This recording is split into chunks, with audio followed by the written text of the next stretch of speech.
In this episode, we are discussing imposter syndrome, which is pervasive among business leaders. Many entrepreneurs struggle with feelings of self-doubt, fearing that they aren't as competent or deserving of their success as others perceive them to be.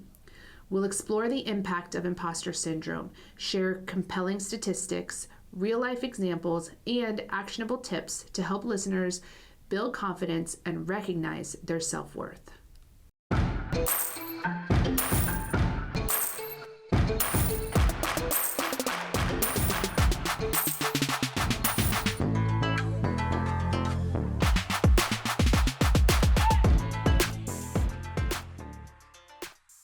Hey, lady bosses, are you working even after putting the kids to bed but still not getting results? Are you tired of spending money on ads that aren't getting engagement? Do you feel burdened that you aren't fulfilling your purpose in life because you are so consumed with work?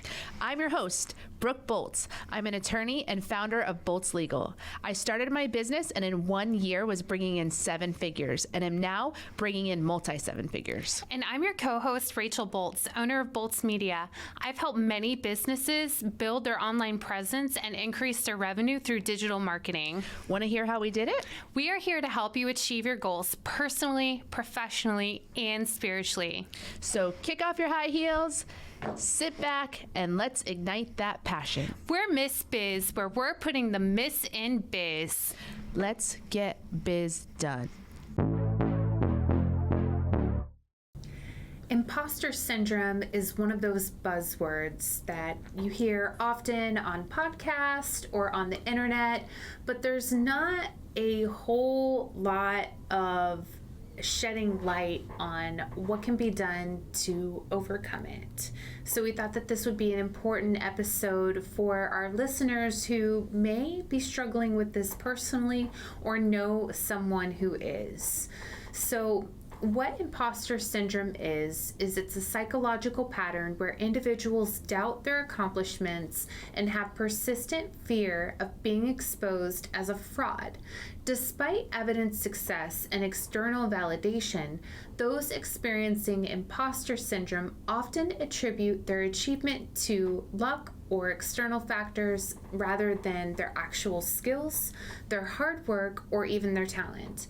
And this phenomenon itself can lead to a tremendous amount of anxiety, stress, inadequacy, which can then significantly affect their personal and professional lives. So common signs of imposter syndrome are things like self-doubt, which is constantly questioning your abilities or qualifications, perfectionism, which is setting excessively high standards and feeling disappointed when they're not met, fear of failure, which is avoiding new challenges or opportunities due to the fear of making mistakes, or discounting praise, which is believing that compliments or recognition are undeserved or exaggerated. There are numerous studies out there about imposter syndrome, and one of them, which is from the International Journal of Behavioral Science, found that 70% of people experience imposter syndrome at some point in their lives. And among entrepreneurs, this number may even be higher due to the unique challenges that they face. The Harvard Business Review reported that imposter syndrome can lead to increased stress, anxiety, and even burnout, affecting both personal well-being and business performance. And there are even gender differences that exist. So studies show that women are more likely to experience imposter syndrome than men, with about 75% of women in professional settings reporting feelings of anxiety or inadequacy compared to 55% of men. So the term imposter syndrome originated in 1978 and was coined by psychologists Pauline Clance and Suzanne Imes. And it was used to describe high-achieving women who felt like they were frauds despite their accomplishments. And interestingly enough, some research suggests that a moderate level of imposter syndrome can be linked to a drive for high achievement, pushing individuals to work harder to prove themselves. So it can kind of be bittersweet, where it's one of those things that can actually hold you back because you're believing all of these terrible things about yourself. But then in the same respect, micro doses of that can actually benefit you because it's actually pushing yourself to go further and further. Yeah, I mean, I have mixed feelings about this because the opposite of imposter syndrome would be arrogance and being egotistical, and I would much prefer to have imposter syndrome than to be full of myself and think that I was the best thing on earth. So there's kind of, I think, this middle ground where you can be humble but not feel like a fraud. Finding guests for a podcast can be difficult sometimes, so Brooke and I wanted to let you guys know that we are available to appear on your podcast. We also enjoy speaking at events. So if you have an event coming up, these jingles can go on the road. Simply go to missbiz.com/contact and in the subject line, write podcast guest or event speaker, and we'll reach out to you to further coordinate. And have confidence so you're happy. I mean, I imagine those that struggle with imposter syndrome every day are tormented inside, not feeling like they're good enough, that they even earned all of these wonderful achievements that they've accomplished. I mean, that's got to be very, very challenging. Yeah. So some real life examples. One is Maya Angelou, and she is a celebrated author and civil rights activist who once said, "I've written 11 books, but each time I think, they're going to find out now. I've run a game on everybody and they're going to find me out." Yeah, even Elon Musk, the CEO of Tesla and SpaceX, openly discussed his feelings of being a fraud, especially when facing criticism or failure, demonstrating that even the most successful individuals can have these feelings of self-doubt. As we're talking about this, I'm just thinking back to some biblical stories, and Moses, for example, when God challenged him and called him to go save the Israelites from Egypt, he had a ton of self-doubt, and he did not feel comfortable or confident to take on that task and that role. But God used him, I think, in part because of his humility, and later in life, there was a time where Moses struck a rock and water came from it, and he didn't give credit to God for that. And that was one of the reasons that God said Moses could not enter the promised land, because he got to the place that he started taking the glory for himself or not giving the credit to God. And so I think as we're talking through this, that imposter syndrome could be redirected pretty easily by just recognizing that, yes, me, myself, I am not anything amazing. Without God, I really am nothing. But because of him, because of who he has created me to be and the gifting and talents and callings he has on my life, now I have a purpose and a mission, but it really all still comes from him. Not from ourselves. And so I think that people with imposter syndrome can take solace in that fact that God has ordained them for this purpose and calling, even if they don't feel like they're worthy. Mm-hmm. One of the first steps to overcoming imposter syndrome, aside from obviously laying it down at the cross and asking God for help, would be to recognize and acknowledge these feelings. Understand that you're not alone and that there are things that you can do to alleviate its pressure. And I think all of us are, like I said, most of us at times have felt different bits and pieces of imposter syndrome in certain capacities. And so I think really being able to recognize when you are having those feelings is going to be key so that you can make a plan to move forward.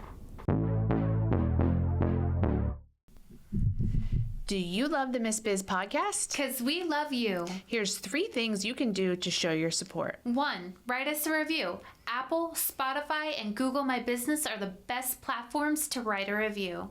2, follow us on social media. Our handle is @MissBizPodcast. 3, join our Facebook group, Miss Biz Nation, for exclusive content and behind-the-scenes footage. Also, ask questions related to your business and discuss topics from our episodes.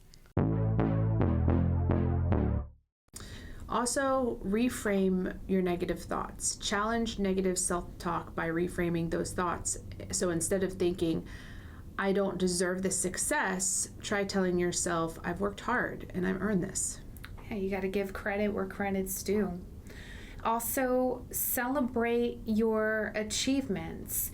Keep a success journal where you document your achievements, positive feedback, milestones, and things like that. Reviewing this can remind you of your capabilities and your accomplishments.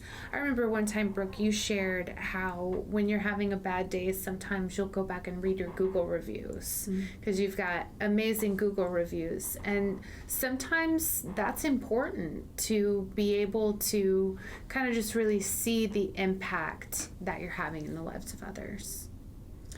Also, seek support. Talk to trusted friends, mentors, or coaches about your feelings. They can provide perspective and remind you of your strengths and your successes. And remember, be kind to yourself. Give yourself the type of kindness that you would offer to a friend.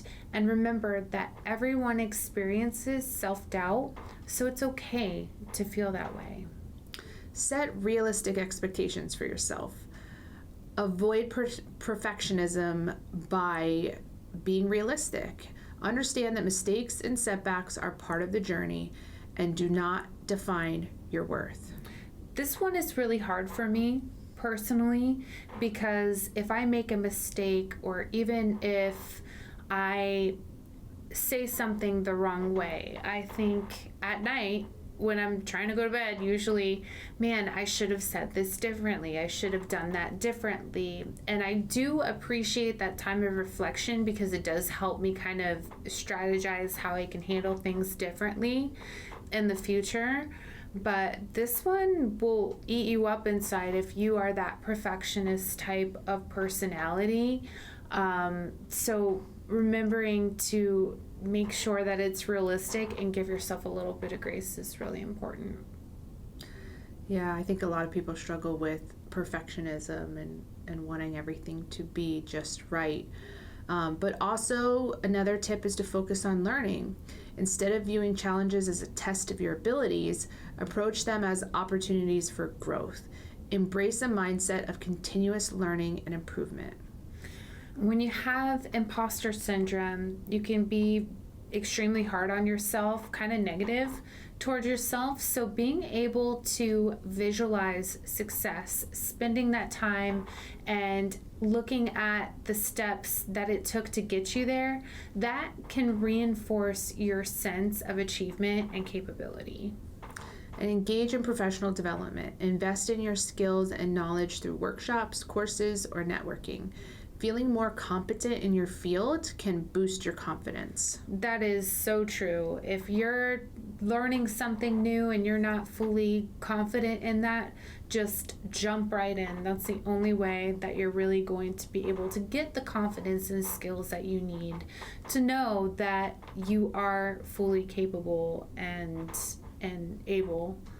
And also limit social comparison. This one can also be really hard too. Focus on your own journey rather than comparing yourself to others. Remember that everyone has their unique path and struggles, even if they don't show it. I think with everything in the media that we see, we think, man, wish I could be like that, or that's a great role model to have even, but they don't necessarily know the struggle or all the necessary steps that it took to get there.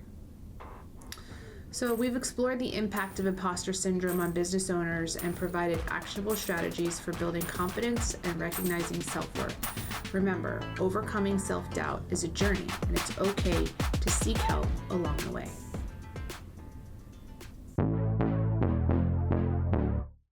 We appreciate you and are honored to be on this journey with you. We can't wait to help you, to encourage you, and show you how to grow personally, professionally, and spiritually. If you found Miss Biz helpful, please leave a review and share with others. You can follow us on social media at Miss Biz Podcast. For legal questions or services, please visit boltslegal.com. And for digital marketing needs, please visit boltsmedia.com. Let's get biz done.